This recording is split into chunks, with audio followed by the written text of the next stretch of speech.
સુરેન્દ્રનગર જિલ્લામાં ઈડીની તપાસ ચાલુ છે અને નાયબ મામલતદાર ચંદ્રેશ મોરીની ધરપકડ કરવામાં આવી છે અને તેમના મકાનેથી 67 લાખ રૂપિયા જેટલી માતબર રકમ પણ મળી આવી છે. ઈડી તપાસ કરી રહી છે ત્યારે રાધનપુર તાલુકાના ગ્રામ્ય વિસ્તારમાં પણ આવું મોટું કૌભાંડ જોવા મળી રહ્યું છે. જે તે સમયે હાઈવે ઉપર સીટો બેસાડી અને બિલ્ડરોએ મોટો ફાયદો આ સરકારી જમીનમાં મેળવવા માટે આ આખું કૌભાંડ આચરવામાં આવ્યું હતું. આ કૌભાંડમાં લીલાજી ઠાકોર ડીઆઈએલઆરના એ સત્તાની દિમાગવાળા એ કર્મચારી પણ સામેલ હતા, પરંતુ અત્યાર સુધી જે તપાસ છે એ કરવામાં આવી નથી, જેની આજે વાત કરવી છે. નમસ્કાર, ક્રાઇમ આવાજ ન્યૂઝમાં તમારું સ્વાગત છે અને હું છું તમારી સાથે તમારો નાનજી ઠાકોર. આમ તો કરોડોનું કૌભાંડ હોય રેવન્યુ વિભાગમાં ત્યારે એસીબી અથવા તો ઈડી દ્વારા તપાસ કરવામાં આવતી હોય છે અને આ તપાસ દરમિયાન જે તે અધિકારીઓ હોય, જેમાં નાયબ મામલતદાર હોય કે પછી એ પીએ કલેક્ટરનો હોય કે પછી એ કલેક્ટર હોય, આ તમામને જેલના હવાલે કર્યા છે. આવી જે ઘટનાઓ છે એ અગાઉ આપણે જોઈ ચૂક્યા છે. લાંગા સહિતના એ કલેક્ટર જેલના હવાલે થઈ ચૂક્યા છે. ત્યારે તાજેતરમાં સુરેન્દ્રનગર જિલ્લામાં હાલ ઈડીની તપાસ ચાલુ છે.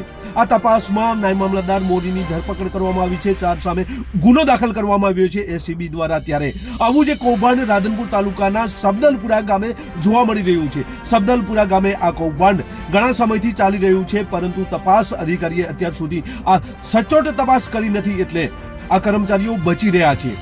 આ ઈડીને ધ્યાન નથી, આ એસીબીને ધ્યાન નથી, એટલે કદાચ આ કૌભાંડનો અત્યાર સુધી પર્દાફાશ થયો નથી અને તપાસ કરનાર અધિકારીઓ પણ રેવન્યુ વિભાગના છે, એટલે પોતાના જ કર્મચારીઓને બચાવી રહ્યા છે, એવું હાલ તો જોવા મળી રહ્યું છે.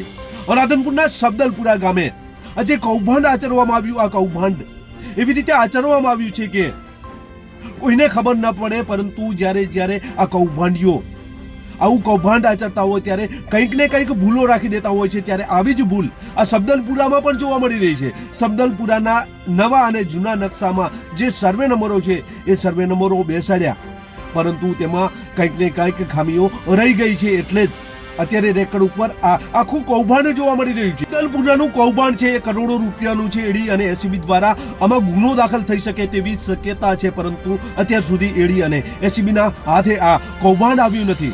આ કૌભાંડ કરનાર લીલાજી ઠાકોર જેવો ડીઆઈએલઆર કચેરીના એ કર્મચારી હતા અને લીલાજીને એવું થયું કે ચલો રાધનપુરના એ બિલ્ડરોને મળીએ અને આખું કૌભાંડ આચરી લઈએ.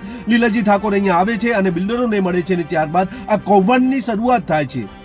કૌભાંડ 155, 156 જે સર્વે નંબર છે એમાં કરવામાં આવ્યું છે, કારણ કે હાઈવે ઉપર આ બંને સર્વે નંબરો છે એ મોટી વિશાળ જમીનમાં હતા, કારણ કે તેમાં પૈકી ભાગ પડેલા ન હતા. એટલે લીલાજી ઠાકોરને એવું થાય છે કે આ હાઈવે ઉપરની જે જમીન છે એમાં આ 155, 56ના આ વિશાળ જગ્યામાં અંદરના જે સર્વે નંબરો છે એ ઉપાડીને કદાચ હાઈવે ઉપર મૂકવામાં આવે અને સીટો બેસાડવામાં આવે તો તેમને પણ કરોડોનો ફાયદો થાય. એટલે એ બિલ્ડરોને મળે છે ને ત્યારબાદ રાધનપુરના સબદલપુરા મુકામે આવે છે અને બિલ્ડરોથી મીટિંગ કરે છે અને ત્યારબાદ આખું કૌભાંડ આચરવાનું તેઓ શરૂઆત કરે છે. સબદલપુરાની જે જમીનો 1 થી 1.5 કિલોમીટર તલાટીના પંચનામામાં જોવા મળી રહી છે એ સીટો ત્યાંથી ઉપાડી લે છે અને ત્યારબાદ હાઈવે ઉપર બેસાડવામાં આવે છે. હાઈવે ઉપર જ્યારે બેસાડે છે ત્યારે અંદરની જે જમીન હતી એના કરોડોના જે ભાવ છે એ ભાવ થઈ જાય છે અને બિલ્ડરો માલામાલ થઈ જાય છે. આ રીતે આખું કૌભાંડ આચરવામાં આવ્યું છે. અરે એટલું જ નહીં કે એક સર્વે નંબર તો એવો છે કે જે જમીન સંપાદન થયેલી છે નર્મદાની, નર્મદા કેનાલ એ જમીનમાંથી નીકળેલી છે, એ સર્વે નંબર અંદર છે. એ ખેડૂતને પૈસા પણ આપવામાં આવ્યા છે, છતાં એ સર્વે નંબર જૂના નકશામાં બતાવવામાં આવી રહ્યો છે, રેકર્ડ ઉપર છે નર્મદાના એ નકશામાં, અને એ સર્વે નંબર પણ હાઈવે ઉપર બેસાડી દેવામાં આવ્યો છે. તલાટીનું પંચનામું છે તે પંચનામામાં 1 થી 1.5 કિલોમીટર અંદર એ સર્વે નંબરો બતાવવામાં આવ્યા છે અને આ સર્વે નંબરો હાઈવે ઉપર બેસાડી દેવામાં આવ્યા છે. એટલું જ નહીં, કેટલાક સર્વે નંબરો જૂના નકશામાં અલગ બતાવવામાં આવી રહ્યા છે તો નવા નકશામાં હાઈવે ઉપર બતાવવામાં આવ્યા છે. આ કૌભાંડ ઘણા સમયથી ચાલી રહ્યું છે. આ તપાસ પણ ઘણા સમયથી ચાલી રહ્યું છે. હાલ આ 155, 56માં સ્ટે છે. તપાસ હજી પૂર્ણ થઈ નથી, વર્ષો લાગી ગયા છે, છતાં પણ હજી તપાસ પૂર્ણ થઈ નથી અને એ અધિકારીઓને એ ભ્રષ્ટ બાબુઓને જેલના હવાલે કરવામાં આવ્યા નથી. એનું કારણ છે કારણ કે રેવન્યુ વિભાગના એ કર્મચારીઓ તપાસ કરી રહ્યા છે, એટલે આ તપાસ ઢીલી નીતિએ ચાલી રહી છે. જો એસીબી કે એડી દ્વારા આ તપાસ કરવામાં આવે તો આ મોટું કૌભાંડ, કરોડોનું કૌભાંડ રાધનપુર તાલુકાના સબદલપુરા ગામે જોવા મળી રહ્યું છે. જોઈએ હવે આવનાર સમયમાં એડી તપાસ કરે છે કે પછી એસીબી. હાલ તો સુરેન્દ્રનગર જિલ્લામાં આવું જ એક કૌભાંડ સંપાદનનું હતું, એમાં તપાસ કરવામાં આવી રહી છે અને કેટલાક ભ્રષ્ટ બાબુઓને જેલના હવાલે કરવામાં આવ્યા છે. ત્યારે અહીંયા પણ જેલના હવાલે થાય તેવી સ્થિતિનું નિર્માણ થયું છે, પરંતુ તપાસ કરવામાં આવી નથી, એટલે આ કૌભાંડ દબાવી દેવામાં આવ્યું છે. કરોડોનું કૌભાંડ છે. અંદર 1 થી 1.5 કિલોમીટરના જે સર્વે નંબરો હતા એ હાઈવે ઉપર બેસાડવામાં આવ્યા છે, એટલે હાઈવે ઉપર સરકારી જમીનમાં આ સીટો બેસાડવામાં આવી અને આ સરકારી જમીનના કરોડોના ભાવ થયા. કારણ કે અંદરની સીટો બહાર બેસાડવામાં આવી, એટલે બિલ્ડરોને મોટો ફાયદો થયો, ખેડૂતોને ફાયદો થયો અને આ ફાયદો લીલાજી ઠાકોર ડીઆઈએલના જે કર્મચારી છે એમને પણ મોટો થયો છે.